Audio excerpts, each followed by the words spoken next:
നമ്മുടെ കാക്കപ്പൂ എല്ലാം നന്നായിട്ട് തിളിർത്ത് പൂ ഇട്ടിട്ടുണ്ടേ. സീതുകുട്ടി ഓണത്തിന് കളിക്കാനുള്ള പന്ത് ദേ ഇപ്പോഴേ കളിച്ചു തുടങ്ങിയിട്ടുണ്ട് കേട്ടോ. ഇതിനിടയ്ക്ക് ഞാൻ വീട്ടിലെ മുളക് പൊടി ഒഴികെ ബാക്കി എല്ലാം കൂടെ അരച്ച് കലക്കിയെടുത്ത് മുഖത്ത് തേച്ചതായിരുന്നു. അത് നോക്കി അന്തം വിട്ട് കുന്തം വിഴുങ്ങി ഇരിപ്പുണ്ട് സീതുകുട്ടി. ഇന്ന് രാവിലെ ഇത് എങ്ങോട്ടാണ് യാത്രയെന്നാണെങ്കിൽ അമ്മയും കൊണ്ടൊന്ന് ഹോസ്പിറ്റലിലേക്ക് പോകുന്നതാണ് കേട്ടോ. സീതുകുട്ടി ആദ്യം തന്നെ കുട്ടി ഫ്രോക്കൊക്കെ ഇട്ടിട്ട് തയ്യാറായി നിൽപ്പുണ്ടേ. ഇവിടെ ഇടയ്ക്കിടയ്ക്ക് കറണ്ട് പോകുന്നോണ്ടാണോ എന്തോ മോന് ബൾബ് കത്തുന്ന ഉടുപ്പൊക്കെ ഇട്ടുകൊണ്ടാണ് നിൽക്കുന്നത്. ഇനി എന്തിനാണ് അമ്മയും കൊണ്ട് ഹോസ്പിറ്റലിൽ പോകുന്നതെന്നാണെങ്കിൽ കൊതുക് കടിക്കാതിരിക്കാൻ വേണ്ടി അമ്മയ്ക്ക് ചെറിയൊരു സഹായം ഞാൻ ചെയ്തു കൊടുത്തതായിരുന്നു. കൊതുക് കടിക്കാതിരിക്കാനുള്ള ക്രീം ഞാൻ മെഡിക്കൽ സ്റ്റോറിൽ നിന്ന് മേടിച്ച് അമ്മയ്ക്ക് കൊടുത്തു. ആ ക്രീം ഇട്ടിട്ട് ഇപ്പൊ കൊതുകിന് പോലും കടിക്കാൻ സ്ഥലമില്ലാത്ത രീതിയിൽ അമ്മയുടെ ശരീരം മൊത്തം ചൊറിഞ്ഞു തടിച്ചു വീർത്തിട്ടുണ്ട്. അലർജിയാണ് കേട്ടാ. പോകുന്ന വഴിക്ക് പിന്നെ പണ്ടേ ചായയും വടയും നിർബന്ധമായതുകൊണ്ട് ആ പതിവ് അങ്ങോട്ട് തെറ്റിക്കണ്ടെന്ന് വിചാരിച്ചു. ഇവിടെ പരിപ്പോടെ ഉഴുന്നോടെയൊക്കെ 5 രൂപ ഉണ്ടായിരുന്നുള്ളൂ കേട്ടോ. അതുകൊണ്ട് തന്നെ ആകെ മൊത്തം വലിപ്പം ഒരു വലിയ ബട്ടൺസിന്റെ അത്രേ ഉണ്ടായിരുന്നുള്ളൂ കേട്ടോ. പക്ഷെ വലിപ്പത്തിലൊന്നും ആയിരുന്നില്ല കാര്യം, ടേസ്റ്റിലായിരുന്നു അസാധ്യ ടേസ്റ്റ്. ദേ കണ്ടോ, ഇതാണ് ഒരു ഉഴുന്ന് വടയുടെ വലിപ്പം. ഉഴുന്നോടെ ഞാൻ കയ്യിലെടുത്തപ്പോ ചെയ്തുകൊണ്ട് നല്ല ഉറക്കമായിരുന്നേ.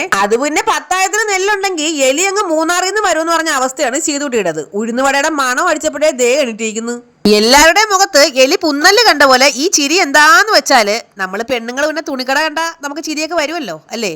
ഇനിയിപ്പോ ഓണം വരാൻ പോവല്ലേ, എന്നാ പിന്നെ 2 ബ്ലൗസ് പീസ് എടുക്കാന്ന് വിചാരിച്ചു. ഞാനാണെങ്കിൽ ബ്ലൗസ് പീസ് എടുക്കലും തയ്ക്കലും മാത്രമേ ഉണ്ടാവുള്ളൂ, പക്ഷെ ഉടുക്കലൊന്നും ഉണ്ടാവില്ല എന്നമ്മ. ഞാനെടുത്ത ബ്ലൗസിന്റെ തുണി ഇതായിരുന്നേ. അങ്ങനെ ബ്ലൗസ് പീസ് ഒക്കെ എടുത്തിട്ട് കൗണ്ടറിൽ ബില്ല് അടയ്ക്കാൻ പോയപ്പോ അവിടെ ഒരു സുന്ദരി കുട്ടി ഇരിക്കുന്നു കേട്ടോ. ക്യാഷറിലിരിക്കുന്ന ചേച്ചിയല്ല കേട്ടാ, ഞാൻ പറഞ്ഞ കുട്ടി വേണ്ട ഈ കുട്ടിയാണേ. ഇതിനിടയ്ക്ക് ഞങ്ങൾ പ്രധാനമായിട്ടും പോകാൻ വന്ന സ്ഥലം മറന്നുപോയി. അല്ല, ഹോസ്പിറ്റലിൽ പോണ്ടേ. പിന്നെ അതുവഴി നേരെ ഹോസ്പിറ്റലിൽ പോയിട്ട് സൂചി കണ്ടാലേ തലകറക്കം വരുന്ന അമ്മയ്ക്ക് ഒന്നും നോക്കാതെ 5-6 കുത്തു മേടിച്ചും കൊടുത്തിട്ടുണ്ട്. വരുന്ന വഴിക്ക് ഹോട്ടലിൽ കയറി ഫുഡും തട്ടിയിട്ടുണ്ട് കേട്ടോ. അമ്മയ്ക്ക് അലർജി ആയതുകൊണ്ട് ദോശയും ചമ്മന്തിയും, എനിക്ക് പിന്നെ പണ്ടേ ആർത്തി ആയതുകൊണ്ട് ബിരിയാണിയും. തിരിച്ചു വരുന്ന വഴിക്ക് ഭയങ്കര വെയിലും മഴയും. ഇന്ന് മിക്കവാറും കുറുക്കന്റെ കല്യാണമായിരിക്കും. നമ്മുടെ ചാനൽ സബ്സ്ക്രൈബ് ചെയ്യാൻ മറക്കരുതേ. ടാറ്റാ.